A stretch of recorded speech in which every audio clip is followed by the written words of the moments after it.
পরশুদিন বিকেলবেলা আমি গিয়েছিলাম আমার বাবার বাড়ির ওখানে। তো বাবার বাড়ির ওখানে একটা মা মনসার মন্দির আছে, সেখানেই যাব পুজো দিতে।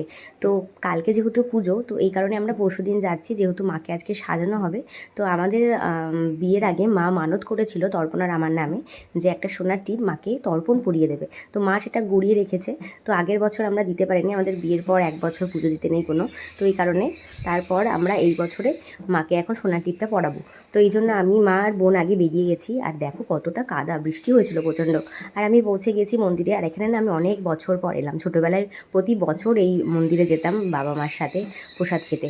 তো দেখো মায়ের মুখ দুটো কী সুন্দর। একটা ঠাকুর না প্রতি বছর এখানে থাকে, আর একটা কেউ মানত করলে তারা দেয়, তো সেটাকে জলে ডুবিয়ে দেয়, আর একটা সবসময় থাকে। তো যেটা সবসময় থাকবে সেখানেই আমরা সোনার টিপটা পরাবো, আর সেটা তর্পণই পরাবে। তো আমি বসেছিলাম, আর ওখানে সবাই আমাকে বলছিল যে একটু আলপনা দিয়ে দিতে, কাউকে পাচ্ছিল না বলে। তো আমি আলপনা দিতে বসেছি। আমার যে কী ভালো লাগছিল কি বলবো। এই প্রথমবার আমি একদম সামনে মন্দিরের ভেতরে ঢুকে আমি আলপনা দিলাম। আর সবাই বলছিল মাই তোকে ডেকে নিয়ে এসেছে যাতে তুই আলপনাটা দিস। তো যাই হোক, তারপর তর্পণ চলে এসেছিলো। আর তর্পণ এখন সোনার টিপটা মাকে পরিয়ে দেবে। আর ও যাতে ভালো করে পরিয়ে দিতে পারে, তো তাই জন্য আমি ওর পাশে দাঁড়িয়েছিলাম। ও তো অতটা বোঝে না, তো এই কারণে। আর মা বাবা সবাই ছিল আমাদের সাথে। তো আমি এখন মাকে একটু সিঁদুর পরাবো।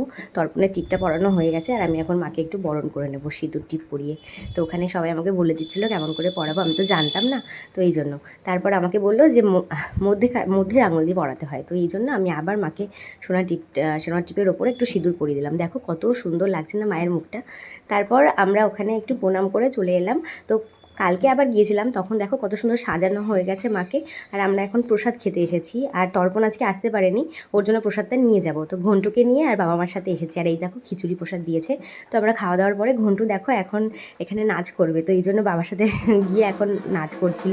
আর ও ঢাকের তালে তালে নাচ করছে, ওর মনে হয় প্রচণ্ড ভালো লাগছিল। তো যাই হোক, আমরা প্রসাদ খেয়ে এখন ঘন্টু একটু নাচ করছে বলে আমরা এখানে বসেছি।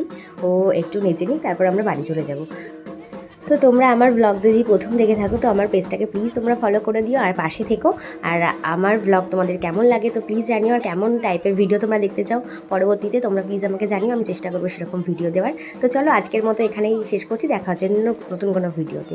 সবাই খুব ভালো থাকবে, সাবধান থাকবে, বাই।